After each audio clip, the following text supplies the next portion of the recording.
Welcome to Complete Car and welcome to the new Jeep Avenger. This is Jeep's first fully electric car, and it's the first sign of the massive Stellantis car making group really flexing its platform sharing muscles across all of its recently acquired Fiat, Chrysler, Jeep, Alfa Romeo brands, because underneath here there is the same platform as you'll find under the Peugeot E208 and E2008, the Opel Mokka and E-Mokka, even the Opel Corsa. It is fully electric. Some markets across Europe will be getting petrol versions. We're only getting the electric one. That means you get a 54 kilowatt hour battery, 50 kilowatts usable, and a 156 horsepower electric motor driving the front wheels. There will be a four-wheel drive version in due course, but this one isn't four-wheel drive just yet.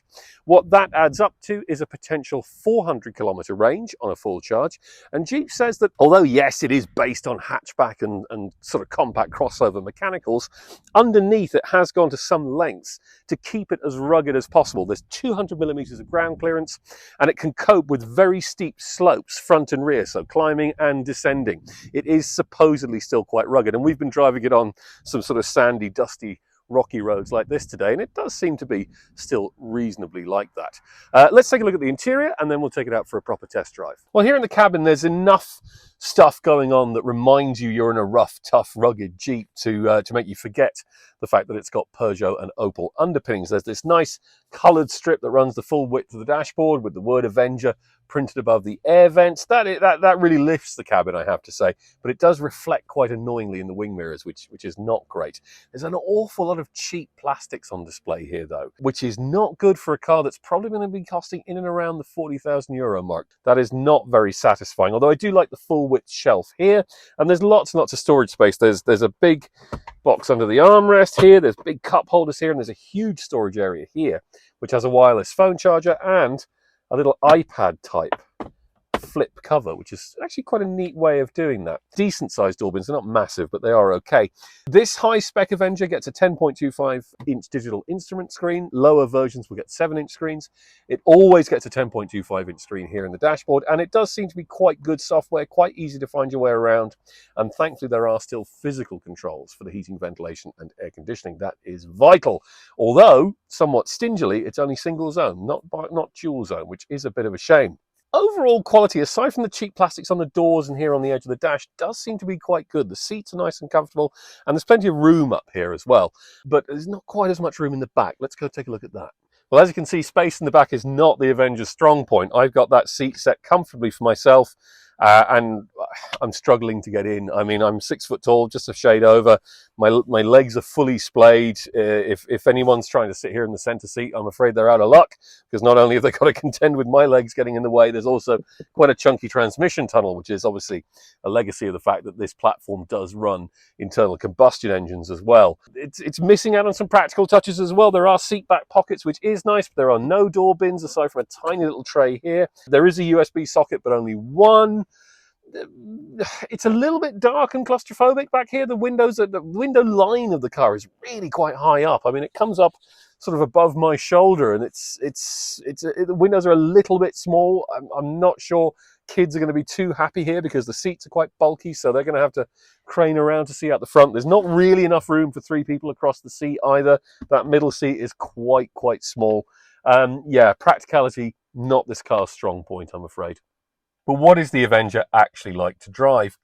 It's actually fine, but there are some limitations to it. Now, when you get it onto a nice twisty-turny smooth road, what you'll find is that the steering feels really quite nice. It is not a lot of feel through it, but it feels quick and accurate, and it's nicely weighted, and it feels very smooth, very free of friction, almost Ford-like at sometimes. Ultimately, there are limits to what this car can do. It's not actually all that heavy by EV standards. It's about 1,500 kilograms at the curb, so not the heaviest car around. You can chuck it around a little bit, and because it's kind of sort of square in shape and sort of feels nice and planted on the road, it does build a bit of confidence.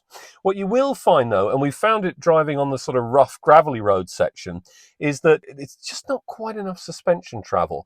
When the bumps and lumps start becoming quite high frequency, the suspension, particularly at the front, starts to run out of ideas quite a lot. Although it has to be said that 200mm ground clearance does make this more rough road capable than you might be expecting.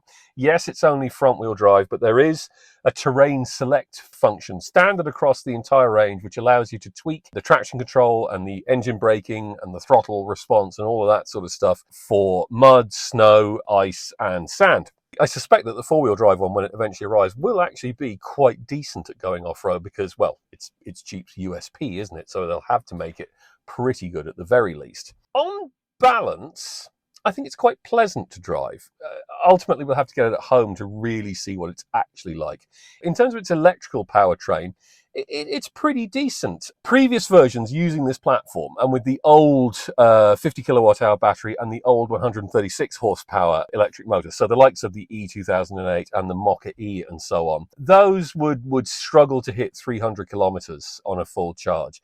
In this, what we're seeing today, with not an awful lot of motorway driving, mostly kind of hilly town and country driving, we're seeing that it's getting close to its 400 kilometer range on a full charge, and on around about an 80% charge, it's showing 300 kilometers. So it's definitely a big step up, although it must be pointed out that we've got the nice clement warm weather of Malaga to be driving around in. There is a standard heat pump though, so when the weather turns colder at home, it should be able to cling on to a good bit of that range because it won't be wasting too much power warming up the cabin. That is a hope, I think. Visibility out is not great. You've got quite chunky windscreen pillars, and again, you've got this relatively low roof, relatively shallow glass, another chunky pillar at the back. There is quite a good camera system, but like most other Stellantis group cars, it isn't a full 360-degree camera system. It's just using the front and rear cameras, and then it sort of extrapolates what's at the side of the car. So that's not great. Refinement is okay. There's a bit of wind noise, bit of road noise. It could be a lot worse. It equally could be a bit better, really. It's a bit middling in that respect, I think. Ride comfort is mostly fine, but around town, again, the bit of chunky weight that is there, you'll find that the springs compress a bit too quickly. Once again, they sort of run out of travel. It doesn't feel like a proper Jeep in that respect. And I think ultimately that's what it comes down to. It doesn't feel like a proper Jeep. It feels like a compact hatchback cosplaying as a Jeep.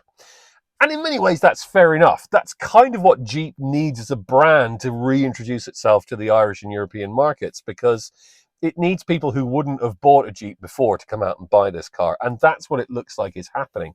Jeep already has 40,000 orders in the bank for this car. And it's only just starting to come into full production now at Tychy in Poland, the factory that also builds the Fiat 500, incidentally. I really want to drive it home to get a bit more under the skin of what it's like. What we're seeing here is broadly positive. I love the way it looks. I think it looks like a proper chunky Jeep. I love the way that they kind of inset the headlamps within the bodywork to sort of protect them. I mean, I don't know how much protection it actually offers, but maybe a little bit from sort of minor bumps and scrapes. You're not going to smash your headlight lens. That's pretty good.